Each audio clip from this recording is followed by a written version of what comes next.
정리 10일 우리 신체의 활동 능력을 증대시키거나 감소시키며 촉진하거나 억제하는 것의 관념은 우리의 정신의 사유 능력을 증대시키거나 감소시키며 촉진하거나 억제한다. 우리 신체의 활동 능력을 증대시키거나 감소시키며 촉진하거나 억제하는 것은 연장 속성을 말하는 것이죠. 또 우리 정신의 사유 능력을 증대시키거나 감소시키며 촉진하거나 억제하는 것은 사유 속성을 말하는 것이죠. 이 두 속성이 평행한다는 것입니다. 즉 신체와 정신이 하나의 동전의 양면이라는 뜻입니다. 정명. 이 정리는 제2부의 정리 7에 의하여 또는 제2부의 정리 14에 의해서도 명백하다. 인용을 해왔습니다. 정리 7은 관념들의 질서 및 연결들은 사물들의 질서 및 연결과 동일하자. 동전의 양면과 같이 평행한다는 것입니다. 연장 속성과 사유 속성은 두 개가 평행한다는 것입니다. 정리 14는 인간의 정신은 극히 많은 것을 지각할 수 있으며 이러한 능력은 인간의 신체가 보다 많은 방식으로 영향이 있음에 따라 그만큼 커진다. 즉 신체가 더 정교하고 복잡하며 기관이 많을수록 더 많은 실제성을 가지고 있기 때문에 정신도 그에 비례해서 더 많은 완전성을 표현할 수 있다는 것입니다.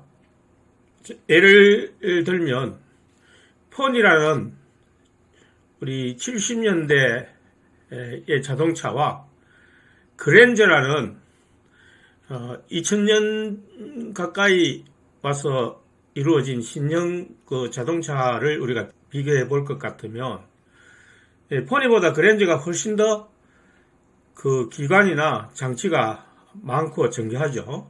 그러니까 기능도 훨씬 더 많고 더 성능도 좋은 것입니다.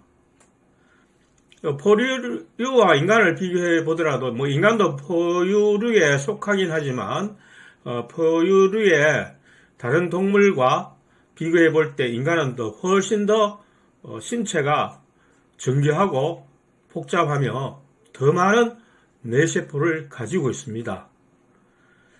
우리가 얼핏 생각하기에는 인간이 신체적으로 다른 동물보다 약하고 정신이 그 이성을 소유하고 있기 때문에 동물보다 우월한 것이 아닌가 이렇게 생각할 수 있는데 사실은 신체를 비교해 보면 신체가 다른 동물보다 훨씬 더 뛰어나다는 것을 알 수 있습니다. 언젠가 지난번에 그 부분을 영상으로 한번 보여준 적이 있을 겁니다. 그래서 신체가 더 정교하고 더 실제성 있고 완전함에 따라서 그에 비례해서 정신도 더 완전해진다는 것을 우리가 알 수 있다는 것입니다. 주석을 볼까요? 주석. 그러므로 우리는 정신이 갖가지의 커다란 변화를 받아서 때로는 보다 큰 완전성으로 때로는 보다 작은 완전성으로 이행할 수 있다는 것을 안다. 이러한 수동들은 우리에게 기쁨과 슬픔의 감정을 설명해 준다.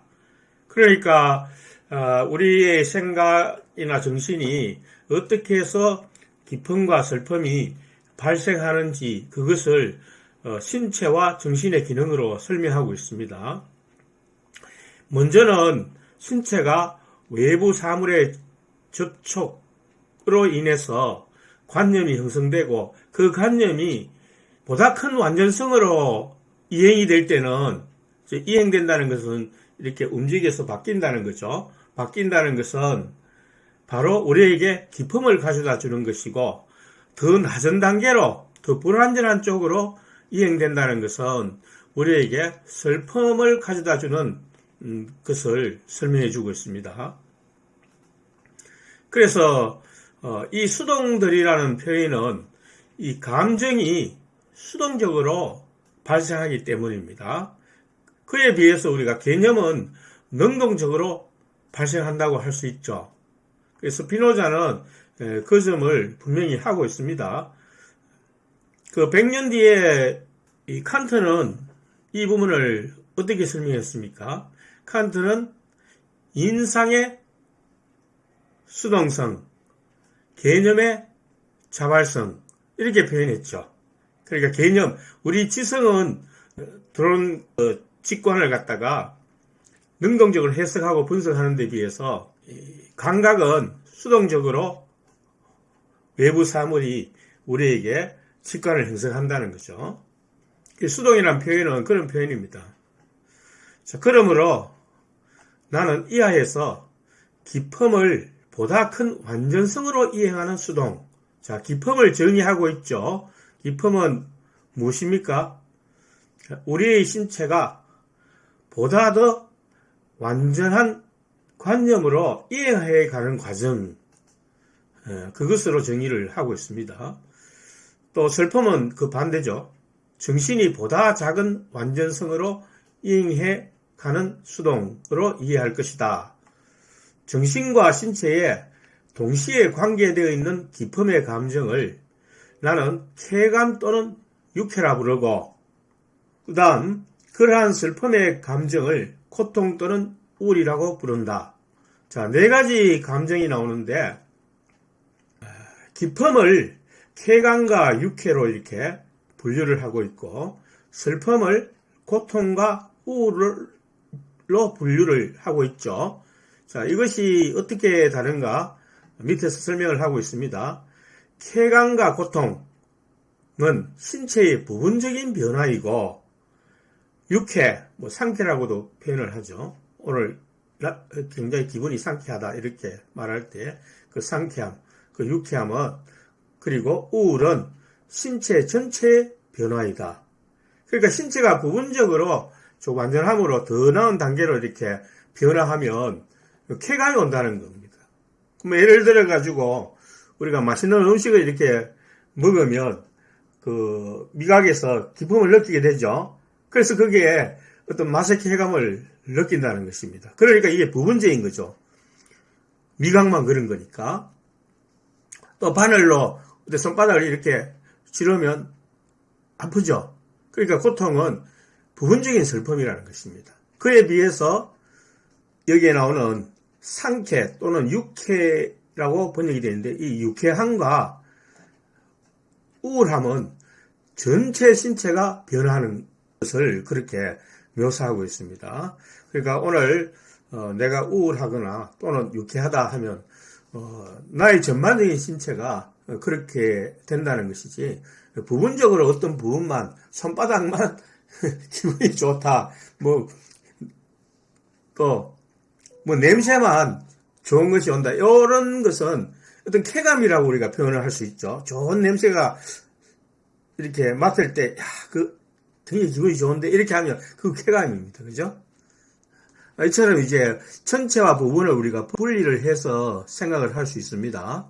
자, 다시 한번 정리를 해보면, 쾌감과 고통은 신체의 부분적인 변화이고, 유쾌와 우울은 신체 전체의 변화로 스피노자가 설명을 하고 있습니다. 자, 이러한 신체의 변화에 따르는 정신적인 변화가 감정이라는 것입니다. 그래서 감정은 수동적인 것이에요. 내가 어떤 의도적으로 만들어내는 것이 아니고 외부의 사물과 접촉으로 인하여 나의 신체가 변해가는 그 과정이기 때문에 수동적인 것이라고 볼 수 있습니다. 그러나 여기에서 주의해야 할 것은, 쾌감이나 고통은 한 인간의 어떤 부분이 다른 부분보다 더 많이 자극받아 변화되는 때의 인간에 관계되어 있지만, 유쾌나 우울은 한 인간의 모든 부분이, 금방 설명했는 내용이죠. 똑같이 자극받아 변화되는 때의 인간에 관계되어 있다는 점이다.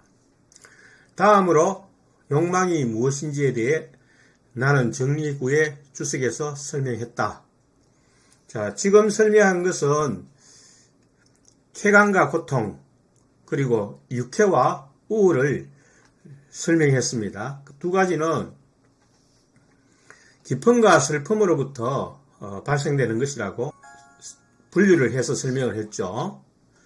자, 그런데 욕망은 기억을 해봅시다. 지난번에 다루었는데, 지난번에 다룰 때 우리가 의지, 충동, 욕망 이 세 가지를 다루었습니다. 그래서 의지는 무엇이라고 했습니까? 코나투스가 정신과 관련되어 있을 때 의지라고 했죠. 그리고 코나투스가 정신과 신체 모두에게 관련되어 있을 때 충동이라고 했고, 그 충동을 의식하는 것을 욕망이라고 했습니다. 그러니까 그 충동을 의식한다는 것이 인간에게만 있는 거죠. 그러니까 인간에게 관련된 충동을 욕망이라고 정의를 하고 있습니다. 스피노자는. 나는 이 세 가지 감정, 기쁨, 슬픔, 욕망 이외에 다른 어떤 것도 기본적인 감정으로 이해하지 않는다. 그러니까 스피노자는 인간의 가장 기본적인 정서가 기쁨, 슬픔, 욕망이라는 것입니다. 이 세 가지밖에 없다는 것입니다. 그러면 다른 정서, 다른 감정들은 모두 이 기본적인 정서로부터 파생하는 것이라는 것을 이야기해 주고 있어요. 지금 이제 바로 뒤에 사랑과 정오가 나오고 그 계속해서 다른 정서들이 굉장히 많이 나열됩니다. 그것이 어떻게 이 기본적인 정서로부터 파생되는지를 설명을 하고 있습니다. 자, 계속해서 보시죠. 왜냐하면 여타의 감정들은 이 세 가지 감정으로부터 생겨난다는 것이 이하에서 밝혀질 것이기 때문이다. 그러나 더 나가기 전에 어떤 식으로 하나의 관념이 다른 관념과 반대되는지를 더욱 명확히 이해하기 위해서 나는 정리 10을 여기서 좀 더 자세히 설명하고자 한다. 정리 10 앞에서 다룬 건데, 정리 10은 우리의 신체의 존재를 배제하는 관념은 우리 정신 안에 있을 수 없고 오히려 우리의 정신에 반대된다. 자, 기억해 봅시다. 우리의 본성에는 코나투스가 있는데 이 코나투스는 시간에 관계없이 무한하게 계속 존재한다고 했죠. 또한 무한하게 존재하기 때문에 이것을 배제시키는 다른 관념은 신체에 존재하지 않는다. 그렇게 우리가 살펴보았습니다. 자, 그걸 정리하기 위해서 우리가 신을 도입하고 이 본성에 위배되는 것을 발생시키지 않는다는 점을 설명을 했죠. 자, 그리고 또 정리 11에서 다룬 다른 요점은 인간의 기본적 감정은 세 가지라는 겁니다. 기쁨, 슬픔, 욕망. 자, 이것이 정리 11의 요점이 되겠습니다. 자, 그 다음으로 넘어가서 제2부 정리 17의 주석에서 우리는 정신의 본질을 구성하는 관념은 신체 자체가 존재하는 동안에만 신체의 존재를 포함한다는 것을 밝혔다. 자, 이 말은 그 정신의 관념이라는 것은 그 정신이 현재 존재하는 신체의 관념을 나타내고 있다는 거죠. 그래서 정리 17을 인용하였는데 다시 한번 살펴봅시다. 만일 인간의 신체가 어떤 외부 물체의 본성을 포함하는 방식으로 자극받아 변화된다면 인간의 정신은 신체가 그 외부의 물체의 존재 또는 현존을 배제하는 변형으로부터 자극받아 변화될 때까지는 그 물체를 현실적으로 존재하는 것으로 고찰할 것이다. 즉 우리의 정신이 무엇을 나타낸다는 것입니까? 신체가 자극받은 관념, 외부 물체의 관념과 내 신체의 관념이 서로 합성되어서 정신이 전달된다는 거죠. 자, 그렇게 정신이 전달되었는데 그 관념을 배제하는, 그것을 없애버리는 다른 관념이 나타날 때까지는 그 관념이 계속 존재하는 걸로 인식이 된다는 겁니다. 그래서 그것을 우리가 앞에서 설명하기 위해서 여러 가지 예를 다루었어요. 네 가지 예를 다루었는데 양초와 성냥 예를 다루었습니다. 양초를 켜기 위해서 성냥을 사용하다가 그러면 양초만 보면 성냥이 생각난다는 거죠. 계속해서. 그럼 이것을 배제하는 관념이라는 것은 성냥이 사라지고 일회용 라이터로 양초를 붙이니까 이제는 양초를 보면 성냥이 생각나는 게 아니고 라이터가 생각난다는 거죠. 그러니까 배제하는 관념이 이 관념을 없애버렸다는 거죠. 자, 죽은 부모가 꿈에서 나타납니다. 계속 그것을 배제하는 관념이라는 것은 죽은 부모를 배제하는 관념이라는 것은 글쎄 아마 시간이 오래돼 가지고 기억세포가 사라지면 아마 그렇게 될 것 같습니다. 자, 그 다음에 또 어떤 예를 들었습니까? 아침, 점심, 저녁에 우리가 거리에서 만나는 베드로, 야고보, 빌립의 예를 들었죠. 그러면 그 다음날 아침에 베드로를 보면 점심때는 또 야고보가 올 수도 있겠다. 그 다음 저녁에는 빌립을 만날 수 있겠다. 이런 관념이 머리에 떠오른다는 거죠. 그러다가 빌립 대신에 다른 사람이 저녁에 만나게 되면 이 관념이 방해를 받는다는 거예요. 자, 그래서 정신은 현재 신체, 현재 형성된 신체의 관념을 반영하는 것입니다. 그것이 배제되는 관념이 나타나기 전까지는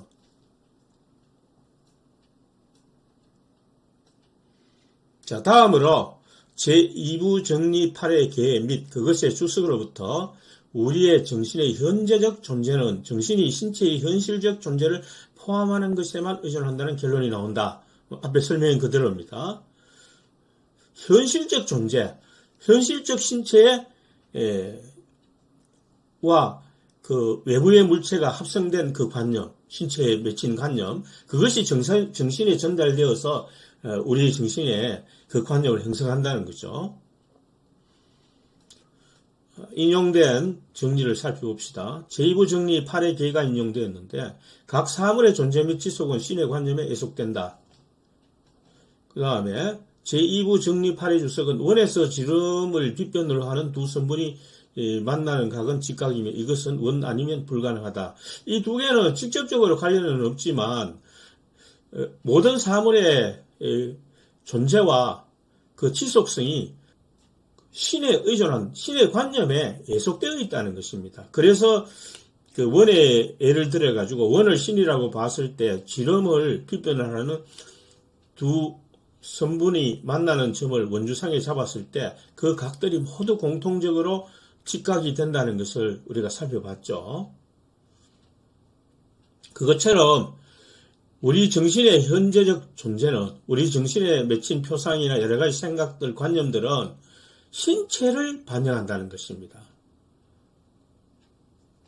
그러니까 이러한 예속관계에 존재한다는 거죠. 그러면 신체가 그것을 반영하지 않으면 정신에 맺히는 관념도 달라져 버린다는 것입니다. 자, 계속해서 다음 내용을 살펴보겠습니다. 마지막으로 정신이 사물을 표상하고 기억하는 능력도 역시 정신이 신체의 현실적 존재를 포함한다는 것에 의존한다는 것을 우리는 밝혔다. 제2부 정리 17, 18, 정리 18 주석 참조했는데, 자, 이러한 것들로부터 나오는 결론은 이러하다. 정신의 현재적 존재와 표상 능력은 정신이 신체적 현재의 존재를 긍정하는 것을 멈추자마자 소멸한다. 그러니까 정신이 항상 신체의 상태를 반영하고 있기 때문에 신체의 현재적 존재를 연결이 안 되면 긍정하는 것이 멈춰버리면 그 정신의 관념은 나타나지 않는다는 겁니다. 사라져버린다는 거예요. 그래서 이것을 우리가 비유적으로 한번 설명을 해보면 정신의 능력이라는 것은 신체와 연결되어 있는 그 상태를 인지하는 한 지속이 되고 그렇지 않으면 즉시 소멸되어 버린다. TV의 채널을 7번에서 9번으로 옮기는 순간 화면은 바뀌어버리죠. 자, 이것은 신체를 우리가 방송국에 비교하면 TV 화면은 우리 정신에 해당되는 겁니다. 그러니까 신체에 있는 것이, 방송국에 있는 것이 채널을, 회로를 통해서 인간으로 말하면 신경이나 어떤 그런 전달 통로를 통해서 정신에 전달되는 거하고 똑같은 거예요. 자, 그래서 채널을 바꾸는 것은 신체의 한 상태에서 정신이 다른 상태의 신체로 바뀌게 되는 거다. 채널을 우리가 다른 데로 돌려버리면 그 방송국의 방송 프로그램이 다른 방송 프로그램이 나오죠. 그것처럼 우리 정신의 관념이 바뀐다는 것 자체가 우리 신체에 들어있는 관념이 바뀐다는 것을 의미한다는 것입니다. 자, 이렇게 해서 정신이 다른 상태의 신체로 바뀌게 되어 더 이상 이전 신체를 반영할 수 없는 상태를 의미한다. 자, 그러니까 이렇게 관념이 바뀌는 것은 신체의 기능이 멈추거나 정신의 기능이 멈추어서 그런 것이 아니고 신체의 관념이 바뀌게 됨으로 해서 정신의 관념도 바뀌게 된다는 거죠. 만약에 신체가 기능이 정지되거나 정신의 기능이 정지되어 버리면 그 사람 죽은 거죠. 그러니까 완전히 끝나버리는 겁니다. 그죠? 그러나 정신이 이 신체의 이 존재를 긍정하는 것을 멈추는 원인은 정신 자체일 수 없으며, 이 말이 정신 자체이거나 또 신체가 존재하기를 멈추는 것일 수도 없다. 신체가 사라져 버리거나 썩어 없어져 버리거나 그렇게 되는 것일 수는 없다. 그렇게 되면 아예 죽어버리는 거죠. 자, 왜냐하면 정신이 신체의 존재를 긍정하는 원인은 신체가 존재하기를 시작했던 것이 아니기 때문이다. 그렇게 말했죠. 그러니까 방송국에서 송출하는 것을 멈추거나 TV가 고장난 것이 아니라 방송국에서 보내는 송출 프로그램이 바뀌기 때문이다. 채널을 바꿔버리면 방송국 자체가 바뀌거나 아니면은 재밌는 드라마를 하다가 이제 끝나고 광고 방송을 하면 프로그램 자체가 바뀌는 거죠. 그래서 우리의 그 신체와 정신도 그와 같이 방송국에서 TV로 전달되는 그런 과정과 비슷하게 설명이 될 수가 있다는 것입니다. 자, 그러므로 똑같은 논거에 의하여 정신이 신체의 존재를 긍정하는 것을 멈추는 원인도 신체가 존재하기를 멈추는 것에 있지 않다. 신체가 존재하는 것을 멈추면 아예 죽어버리는 거죠. 끝나버리는 거죠. 그럼 더 이상 정신도 작동이 안 되고 정신이 또 정지해버려도 마찬가지입니다. 오히려 이것은 우리의 신체의 현재적 존재를 따라서 우리의 정신의 현재적 존재를 배제하는 또 다른 관념으로부터 발생한다. 그러니까 신체와 정신이 그대로 살아있어도 우리가 관념이 바뀌는 것은, 정신의 내용물이 바뀌는 것은 신체나 정신이 죽기 때문에, 사라지기 때문에 그런 것이 아니라 신체에 들어있는 관념이 바뀌기 때문에, 방송국으로 말하자면 프로그램이 바뀌기 때문에 그렇게 된다는 겁니다. 따라서 그러한 관념은 우리의 정신의 본질을 구성하는 관념과는 다르다. 여기 반대된다고 했는데 좀 의미상으로 다르다 이렇게 보면 되겠어요. 자, 재미있는 드라마가 끝나고 지겨운 광고가 시작됩니다. 이처럼 우리 신체의 변화는 기쁨과 슬픔을 수동적으로 반영하게 되는 것입니다. 재밌는 드라마를 할 때는 막 기쁨이 오는데 지겨운 광고가 이제 끝나고 지겨운 광고가 시작되면 어떻습니까?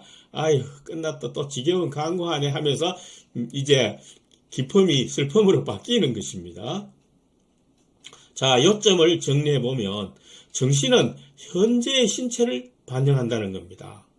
TV로 말하자면 TV에 방영되는 프로그램은 현재 방송국에서 보내는 송출 프로그램이라는 것입니다. 자, 이러한 신체의 변화가 우리의 정신을 변화시켜 기쁨과 슬픔의 감정을 증가 또는 감소하게 하는 것이다. 그러니까 그 송출 프로그램에서 더 재밌는 것을 보내주면 더 기쁘고 이제 끝나가지고 광고나 이런 거 보내면 기분이 슬퍼진다는 것이죠. 정리 12. 정신은 신체의 활동 능력을 증대시키거나 촉진하는 사물을 가능한 한 표상하려고 노력한다. 자, 정리 12는 다시 보면 우리의 정신은 무엇을 표상하려고 한다고요? 우리의 신체 활동 능력을 증대시키는 쪽으로 표상하려고 노력한다는 것입니다. 정리 12에서 그것을 말하고 있습니다. 정명, 인간의 신체가 어떤 외부 물체의 본성을 포함하는 방식으로 자극받아 변화되는 동안 인간의 정신은 그 물체를 현재적인 것으로 고찰할 것이다. 따라서 인간의 정신이 어떤 외부 물체의 본성을 포함하는 방식으로 자극받아 변화된다. 그러므로 정신이 우리 신체의 활동 능력을 증대시키거나 촉진하는 방식으로 자극받아 변화되며, 따라서 정리 11에 의해 정신의 사유 능력은 증대되거나 촉진된다. 따라서 정신은 가능한 한 그러한 것을 표상하려고 노력한다. 그러니까 여기에서 말하고자 하는 요점은 간단히 말하면 우리의 정신은 신체의 활동 능력을 증대시키는 쪽으로 표상하려고 노력한다는 것이죠. 인용된 정리들을 쭉 한 번씩 살펴봅시다. 제2부 정리 17은 만일 인간의 신체가 어떤 외부 물체의 본성을 포함하는 방식으로 자극받아 변화된다면 인간의 정신은 그 신체가 외부의 물체의 존재 또는 현존을 배제하는 변형으로부터 자극받아 변화될 때까지는 그 물체를 현실적으로 존재하는 것으로서 고찰하는 것이다. 앞에서 여러 번 다룬 거죠. 정신은 무엇을 반영한다고요? 현실적 신체의 관념을 반영한다는 것이 제2부 정리 17입니다.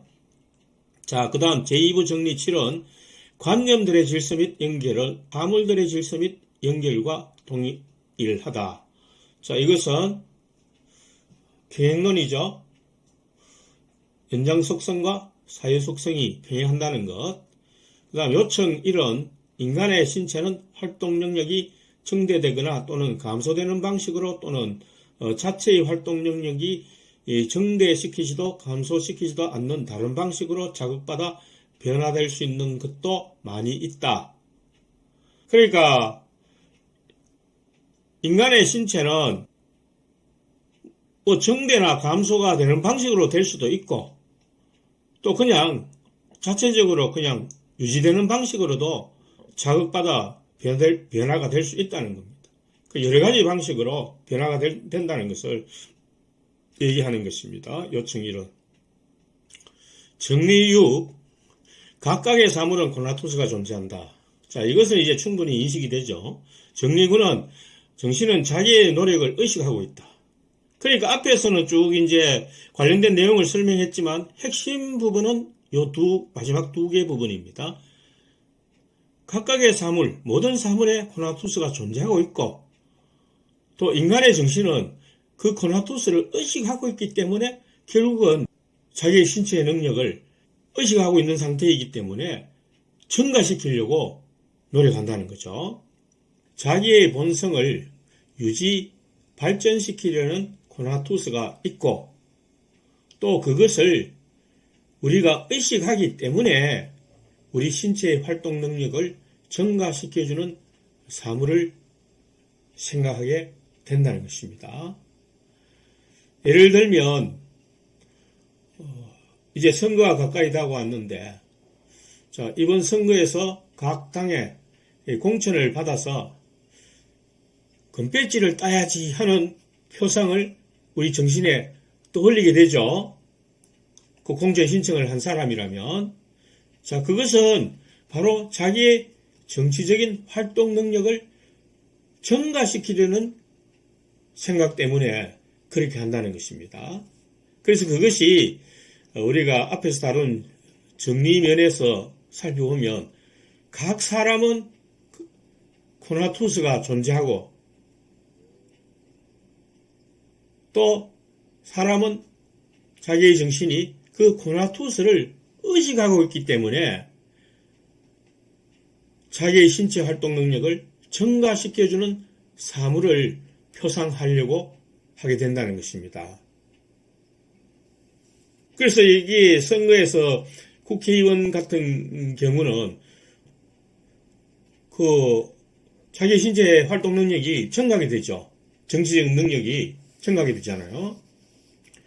그래서 그것이 바로 코나투스를 의식하기 때문에 그렇게 된다는 것입니다. 오늘 여기까지 하겠습니다.